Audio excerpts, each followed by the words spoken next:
శ్రీమాత్రే నమః. మన వైదిక సనాతన సాంప్రదాయంలో శంకర ఆహ్, సాంప్రదాయంలో శంకరాచార్యుల వారిని షణ్మత స్థాపనాచార్య అని కూడా పిలుస్తారు. 6 మతాల్ని స్థాపించారు. అంటే భావన, మతము అంటే ఒక నమ్మకం. దాంట్లో ఏమిటి అంటే ఈ సృష్టిని నడిపిస్తున్నటువంటి ఆ పరబ్రహ్మ తత్వాన్ని ఈశ్వరుడిగా పూజిస్తే అది శైవం, విష్ణుమూర్తిగా పూజిస్తే అది వైష్ణవం, గణపతిగా పూజిస్తే గాణపత్యం, కుమారస్వామిగా పూజిస్తే కౌమారం, సూర్యుడిగా పూజిస్తే సౌరం, అదేవిధంగా అమ్మగా పూజిస్తే శాక్తేయం. ఈ సమస్త సృష్టిని నిర్వహిస్తున్నటువంటి ఆ పరబ్రహ్మ తత్వాన్ని, ఆ శుద్ధ చైతన్యాన్ని అమ్మగా చేరుకోవడం అత్యంత అనుకూలమైన, అత్యంత శ్రేయప్రదాయకమైనటువంటి, ఎటువంటి ఇబ్బంది లేనటువంటి మార్గంగా మనకు అనేక మంది ఉపాసకులు, పెద్దలు చెప్పినటువంటి మాట. రామకృష్ణ పరమహంస కూడా దీన్నే మనకు ఆయన ఆచరించి చూపించారు. ఎందుకంటే భగవంతుణ్ణి తల్లిగా, ఎందుకంటే ఒక మనిషి తన జీవితంలో తనకున్నటువంటి అనుబంధాల్లో మిగతా అన్ని అనుబంధాల కంటే తల్లి దగ్గర చాలా స్వేచ్ఛగా, అదేవిధంగా పరిపూర్ణంగా ఉండగలుగుతాడు. అంటే ఎటువంటి కల్మషాలు లేకుండా ఉండగలుగుతాడు. తల్లిని పరిపూర్ణంగా విశ్వసించగలుగుతాడు. అదేవిధంగా భగవంతుణ్ణి ఆరాధన చేసేటువంటి క్రమంలో భగవంతుణ్ణి ఒక తండ్రిగా, ఒక మిత్రుడిగా, ఒక సకుడిగా భావించడం కంటే తల్లిగా భావించి చేసేటువంటి సాధన ఏదైతే ఉందో అత్యున్నత స్థాయిని పొందుతోంది అనేది స్వయంగా రామకృష్ణ పరమహంస చెప్పినటువంటి మనకు ఎన్నో ప్రమాణాలు ఉన్నాయి. కాబట్టి ఈ యొక్క అమ్మవారిని ప్రధానంగా చేసుకుని చేసే ఉపాసన శాక్తేయం. ఈ శాక్తేయంలో దేవీ నవరాత్రులు ప్రతి అమ్మవారి భక్తులకు అత్యంత విశేషమైనవి. సో ఈ క్రమంలో అమ్మవారిని ఆరాధించేటువంటి భక్తులందరికీ కూడా దేవీ నవరాత్రులు అత్యంత విశేషమైనటువంటివి, కల్పతరువు వలె చెప్పవచ్చు. ఇటువంటి నవరాత్రులు మనకు సంవత్సరంలో 4 వస్తాయి. ఏంటండి 4 నవరాత్రులు ఎందుకు అని మీరు అడగవచ్చు. ఇవి అమ్మవారి యొక్క తత్వాన్నే చూపిస్తున్నాయి. అమ్మవారు త్రిగుణ, అంటే 3 గుణాలు ఆమె నుంచి ఉద్భవించినవి లేదా ఆమె కలిగి ఉన్నవి చెప్పుకోవచ్చు. సత్వ, రజో, తమో గుణములు ఆమె నుంచే ఉద్భవించాయి. గుణాతీత, ఆమె నుంచి ఈ 3 గుణాలు వచ్చినప్పటికీ ఈ 3 గుణాలకు ఆమె అతీతురాలు, అంటే గుణము లేనటువంటి స్వరూపం, నిర్గుణ. కాబట్టి ఈ అమ్మవారి యొక్క ఈ తత్వాలను ఆధారంగా చేసుకునే మనకు నవరాత్రులు ఏర్పడ్డాయి. 4 తత్వాలు ఏమిటండి అంటే సత్వగుణము, రజోగుణము, తమోగుణము, అదేవిధంగా ఏ గుణము లేని నిర్గుణతత్వం. ఈ 4 గుణాలని బేస్ చేసుకొని మనకు ఏర్పడినటువంటి ఏవైతే నవరాత్రులు ఉన్నాయో అవి వరుసగా చైత్ర నవరాత్రులు, ఆషాఢ నవరాత్రులు, ఆశ్వయుజ నవరాత్రులు, అదేవిధంగా మాఘ నవరాత్రులు. చైత్ర మాసంలో అమ్మవారిని లలితా త్రిపుర సుందరిగా భావన చేస్తూ పరిపూర్ణ రూపకంగా, ఇప్పుడు మనం చూస్తున్నటువంటి అన్నపూర్ణ, అదేవిధంగా మహాలక్ష్మి స్వరూపం, ఇవన్నీ కూడా ఆ స్వరూపంలో బాలా త్రిపుర సుందరి స్వరూపంలో చైత్రమాసంలో పూజిస్తాం. అదేవిధంగా అమ్మవారిని ఆషాఢ మాసంలో వారాహి రూపంలో పూజిస్తాం. అక్కడ అమ్మవారిని మహావారాహి, కిరాతవారాహి, లఘువారాహి, స్వప్నవారాహి, ఈ రకరకాల రూపంలో అమ్మవారిని పూజిస్తూ ఉంటాం. అదేవిధంగా శరన్నవరాత్రులు అనగా శరదృతువులో వచ్చేటువంటి నవరాత్రులు ఆశ్వయుజ మాసంలో వస్తున్నాయి. ఈ ఆశ్వయుజ మాసంలో వచ్చేటువంటి నవరాత్రులకు ప్రామాణికంగా అమ్మవారిచే చెప్పబడి ఉంది. మనకు దుర్గా సప్తశతి యందు 12వ అధ్యాయాన్ని కనుక మనం గమనించినట్లయితే అమ్మవారే చెప్పి ఉన్నారు. దేవ్యువాచ అని, శరత్కాలే మహాపూజ క్రియతే యాచ వార్షికి తస్యా మమైతన్మాహాత్మ్యం శృత్వా భక్తి సమన్విత అని అమ్మవారిచే చెప్పబడి ఉంది. అంటే అర్థం ఏమిటండి అంటే శరత్కాలంలో చేసేటువంటి మహాపూజ యందు, శరత్కాలం అంటే శరదృతువు యందు చేయబడుతున్నటువంటి మహాపూజలు అంటే దేవీ నవరాత్రుల యందు ఎవరైతే నా యొక్క ఈ చరిత్రను అంటే చండీ సప్తశతి అనేటువంటి అమ్మవారి గాథను భక్తితో వింటారో సర్వబాధా వినిర్ముక్తో ధనధాన్య సుతాన్విత మనుష్యో మత్ప్రసాదేన భవిష్యతి నశంశయ అని అమ్మవారి వరమిచ్చున్నారు. అంటే ఎవరైతే అమ్మవారి పట్ల భక్తితో ఆ యొక్క చరిత్రను విని అమ్మవారి యొక్క భక్తిలో తాదాత్మ్యత పొందుతున్నారో తద్వారా వారు సమస్త భయాల నుంచి విడుదలను పొందుతున్నారు, సమస్తమైనటువంటి శుభాలను పొందుతున్నారు, సకల ఐశ్వర్యాలను పొందుతున్నారు, భవిష్యత్తుకు సంబంధించిన భయం లేకుండా నిర్భయంగా ఉంటారు అని అమ్మవారే వరం ఇచ్చారు. కాబట్టి శరదృతువులో మనం అమ్మవారిని ఏ అవతారాలతో ఆరాధన చేయాలి అనేటువంటిది చండీ సప్తశతి మనకు చెప్తోంది. దాంట్లో దేవి మహాత్మ్యంలో కూడా వస్తుంది. ప్రథమం శైలపుత్రి ద్వితీయం బ్రహ్మచారిణి, తృతీయం చంద్రగంటేతి కూష్మాండేతి చతుర్థకం, పంచమం స్కందమాతేతి, షష్టం కాత్యాయనీతి చ, సప్తమం కాలరాత్రీత మహాగౌరీతి చాష్టమం, నవమం సిద్ధితా ప్రోక్త నవదుర్గా ప్రకీర్తితా. ఇది బ్రహ్మోవాచ, బ్రహ్మగారు చెప్పారు. ఈ 9 దుర్గల్ని పూజించండి, ఈ స్వరూపంలో పూజించండి అని చెప్పారు. అమ్మవారి ప్రమాణంగా చూస్తే 12వ అధ్యాయంలో అమ్మవారు శరత్కాలే మహాపూజ క్రియతే యాచవార్షికి అని ఆమె చెప్పబడి ఉంది. కాబట్టి ఈ దేవీ నవరాత్రుల్లో అమ్మవారిని మనం మొదటి రోజు శైలపుత్రిగా, రెండవ రోజు బ్రహ్మచారిణిగా పూజించేటువంటి క్రమం అనాదిగా వస్తున్నటువంటిది. అయితే ఏమండి ఈ మధ్యకాలంలో లలితగా, త్రిపుర సుందరిగా, గాయత్రిగా కూడా అవతారాలు వేస్తున్నారు, వేయకూడదా అంటే వేయవచ్చు. అమ్మను ఏ రూపంలో చూసినా అమ్మే, సర్వము అమ్మవారి స్వరూపమే. ఒక తల్లి తన పిల్లవాడిని సంస్కరించే క్రమంలో పొద్దున్న ఆ పిల్లవాడిని నిద్రలేపి ఆ పిల్లవాడిని స్కూల్కి పంపించేటువంటి క్రమంలో వాడికి చేసే సేవలు కావచ్చు, ఆ పిల్లవాడిని తీర్చిదిద్దే క్రమం కావచ్చు, వాడు వెళ్ళి వచ్చిన తర్వాత వాడికి విద్య చెప్పే విధానం కావచ్చు, ఆ పిల్లవాడు పొరపాట్లు చేస్తున్నప్పుడు దండిచ్చే విధానం కావచ్చు, వీటిలో ఆమె చేసే పనులు మారుతున్నాయి.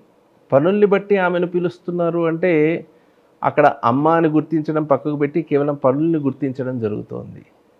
కానీ పనుల్ని పక్కకు పెట్టి అమ్మగా గుర్తించామనుకోండి, సర్వత్రా ఆమె యందు మనం తల్లిని దర్శించగలుగుతాం.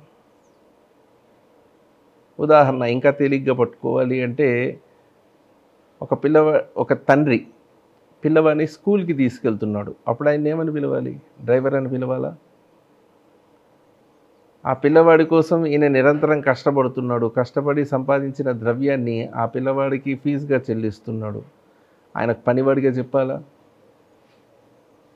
ఆ పిల్లవాడిని సంరక్షిస్తున్నాడు, అంగరక్షకుడిగా చెప్పాలా? వృద్ధిలోకి రావాలని ఆకాంక్షిస్తున్నాడు. ఇవన్నీ చేస్తున్నటువంటి ఆ తండ్రి యొక్క మానసిక స్థితి ఏమిటి? ఈ పిల్లవాడు అభ్యుదయంలోకి రావడమే. ఇప్పుడు ఈ పిల్లవాడు ఆ తండ్రి చేసే పనుల్ని బట్టి పిలవాలా, లేదా తండ్రి యొక్క మానసిక స్థితిని బట్టి తండ్రి అని గుర్తించాలా? కాబట్టి భగవత్ స్వరూపం ఏ స్వరూపంలో పూజించినా మనల్ని అనుగ్రహించేటువంటి అనుగ్రహమూర్తే. మన స్వరూపం, మన గుణాల్ని బట్టి మనం భగవంతుల్లో వైవిధ్యాన్ని, రూపాలని చూస్తున్నాం. కాబట్టి అమ్మవారిని ఏ రూపంలో పూజించినా ఆ తల్లి అనుగ్రహించేటువంటిదే. అయితే మనకు 4 నవరాత్రులను ఇందాక చెప్పుకున్నాం కదా. ఇందాక చెప్పుకున్నటువంటి చైత్ర, ఆషాఢ, ఆశ్వయుజ, మాఘ నవరాత్రులు ఏవైతే ఉన్నాయో దాంట్లో చైత్ర మాసంలో వేసేటువంటి అవతారాలని కొందరు ఈ సమయంలో వేయడం చేత ఈ రకమైనటువంటి కన్ఫ్యూజన్, ఒక జనాల్లో ఏ అవతారాన్ని ఎప్పుడు వేయాలి అనేటువంటి ఒక భావన నెలకొంది. కానీ మనకు క్లియర్గా మనకు దేవి చండీ సప్తశతి యందు తెలుపడం జరిగింది. ఏదైతే అమ్మవారు శరత్కాలే మహాపూజ క్రియతే యాచవార్షికి అని 12వ అధ్యాయంలో చెప్పి ఉన్నారు. అదేవిధంగా బ్రహ్మోవాచ, బ్రహ్మగారే చెప్పారు, ప్రథమం శైలపుత్రీ చ ద్వితీయం బ్రహ్మచారిణి, అది బ్రహ్మగారి యొక్క వాక్కు. కాబట్టి ఆ విధంగా మనం ఆశ్వేజ మాసంలో ఈ స్వరూపాన్ని పూజించడం చేత పరిపూర్ణమైనటువంటి నవరాత్ర ఫలితాన్ని మనం పొందవచ్చు. శ్రీమాత్రే నమః. ఈ నవరాత్రులలో అమ్మవారిని మొదటి రోజున శైలపుత్రి అనేటువంటి రూపంలో మనం ఆరాధించడం జరుగుతోంది. ఈ శైలపుత్రి అనేటువంటి అవతారాన్ని గనక మనం గ్రహించినట్లయితే దీనికి దేవీ భాగవతంలో ఒక ఇతివృత్తాంతాన్ని ఇక్కడ మనం స్మరించవచ్చు. దుర్గముడనేటువంటి రాక్షసుడి యొక్క పరిపాలన చేత వేదములన్నీ వాడి యందు నిక్షిప్తమై భూమి తన సారాన్ని కోల్పోయి భూమి యందు విపరీతమైనటువంటి క్షామము వర్ధిల్లింది. అంటే విపరీతమైనటువంటి కరువు వచ్చింది. ఆ కరువు వచ్చినటువంటి సమయంలో అనేక జీవజాలాలు తిండి లేక, ఆహారం లేక శుష్కించిపోయి మరణించినటువంటి సందర్భంలో ఋషులందరూ కూడా హిమాలయాలను చేరి అమ్మవారి కోసం తీవ్రమైనటువంటి సాధన చేస్తూ ఉన్నటువంటి సమయం. ఆ సమయంలో బ్రహ్మ యొక్క మనస్సు నుంచి సనక, సనందన, సనత్కుమార, సనత్సుజాతులు అనేటువంటి మానసపుత్రులు ఉద్భవించారు. వారు లోక కళ్యాణార్థమై, ఎందుకంటే వారి కోసం వారికి అడుక్కోవడానికి ఎటువంటి కోరిక లేనటువంటి వారు, అటువంటి వారు ఈ లోకం అత్యంత బాధను పొందుతోంది, చాలా విశేషమైనటువంటి క్షామాన్ని, కరువుని చూస్తోంది అన్నటువంటి బాధతో వారు లోక రక్షణ హేతువు కొరకు అమ్మవారి కొరకే తపస్సు చేశారు, హిమాలయాల్ని చేసి. ఆ హిమాలయాల్ని చేరి వారు చేసినటువంటి ఆ తపస్సుకి అమ్మవారు ప్రసన్నురాలై ప్రత్యక్షమై శతాక్షి రూపంతో దర్శనమిచ్చింది. శతాక్షి అంటే శరీరం నిండా నేత్రములు కలది. ఆ నేత్రముల నుంచి ఈ జీవులు పడుతున్నటువంటి దుఃఖాన్ని చూసి ఆ తల్లి యొక్క నేత్రముల నుంచి నీరు స్రవించడం మొదలైంది. ఆ నీరు సెలయేళ్ళై, ప్రవాహాలై, నదులై, సముద్రం మళ్ళీ నిండి మళ్ళీ ఫస్ట్ ఆ జీవులకు నీటి యొక్క బాధను తొలగించింది. ఎందుకంటే మనకు వేదంలో కూడా ఉంది, పృథివ్యాహ త్రీణి రత్నాని. అసలు ఈ ప్రపంచంలో అత్యంత విలువైనవి ఏమిటి? ఒకసారి మనం ఈ ప్రశ్న వేసుకోవాలి. ప్రపంచంలో అత్యంత విలువైనవి ఏమిటి అంటే మూడే మూడు. వాటిలో మొదటిది గాలి. అది లేకపోతే మనం ఉండలేం. ప్రాణవాయువు లేకపోతే ఎన్ని కోట్లు వస్తున్నాయి ఏమిటి? ప్రాణవాయువు లేదు. రెండవది త్రాగడానికి నీళ్లు. మూడవది ఆహారం. ఈ మూడు లేనప్పుడు ఈ ప్రపంచం మొత్తం బంగారమయమైనా మనకు పనికిరానిదే. కాబట్టి ఈ ప్రపంచంలో ఉన్నటువంటివి మూడే మూడు. ఈ మూడు రత్నములు అని వేదం చెప్పబడింది, వేదంచే ధృవీకరించబడింది. పృథివ్యాహ త్రీణి రత్నాని, అవి ఇవి మూడే. అటువంటి ఆ నీటిని మొదట అమ్మవారు అనుగ్రహించారు. తరువాత ఇప్పుడు ఈ నీటి ద్వారా పంటలు రావాలి, ఆ పంటల యొక్క ఆహారాన్ని తిని వీళ్ళు జీవించాలి అంటే చాలా సమయం పట్టుద్ది. అందువల్ల అమ్మవారు ఏం చేశారు అంటే వెంటనే తన శరీరాన్నే తను ఒక పెద్ద చెట్టుగా, మానుగా మారి తన శరీరానికే సమస్తమైనటువంటి శాకములను, కూరగాయలను, పండ్లను, అదేవిధంగా జంతువులు తినడానికి కావాల్సిన గ్రాసాన్ని కూడా ఇచ్చారు.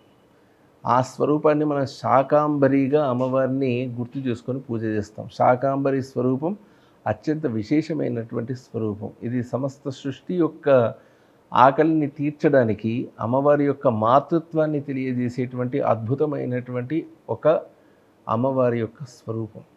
ఈ స్వరూపంలో అమ్మవారు లోకం యొక్క బాధను తొలగించారు, ఆ శాకాంబరిగా అనుగ్రహించారు. ఆ విధంగా శతాక్షిగా దర్శనమిచ్చి, శాకాంబరిగా అనుగ్రహం ఇచ్చి, అటువంటి ఆ సనక, సనందన, సనత్కుమార, సనత్సుజాత ఋషి మండలానికి అంతటికీ అమ్మవారు అనుగ్రహాన్ని ఇచ్చి లోకాన్ని రక్షించి వెళ్తున్నటువంటి సమయంలో ఇక్కడ ఒక భక్తుడు చాలా తాదాత్మ్యతను పొంది ఉద్విగ్నుడై ఏడుస్తున్నాడు. ఎవరయ్యా అంటే ఆయన మరెవరో కాదు, హిమవంతుడు.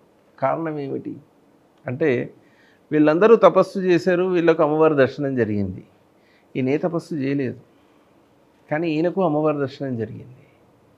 ఎందువల్ల అంటే సత్సాంగత్యం. ఈ ఋషి పుంగవులందరికీ ఆశ్రయం ఇవ్వడం చేత. ఇక్కడ మనం బాగా ఇది గుర్తుంచుకోవాల్సిన విషయం ఏమిటి అంటే ఏదైతే సజ్జన సాంగత్యం మనం చేస్తామో, గొప్ప వ్యక్తులతో మనం కలిసి ఉంటామో, వారి యొక్క పుణ్య సంపద కూడా వీరికి లభిస్తుంది. ఆ విధంగా ఆ ఋషులకు ఆశ్రయం ఇవ్వడం చేత హిమవంతుడికి ఎంతటి యోగం వచ్చిందంటే ఆయన మీద అమ్మవారు సాక్షాత్కరించారు, అప్రయత్నంగా ఈయనకు దర్శనమిచ్చారు.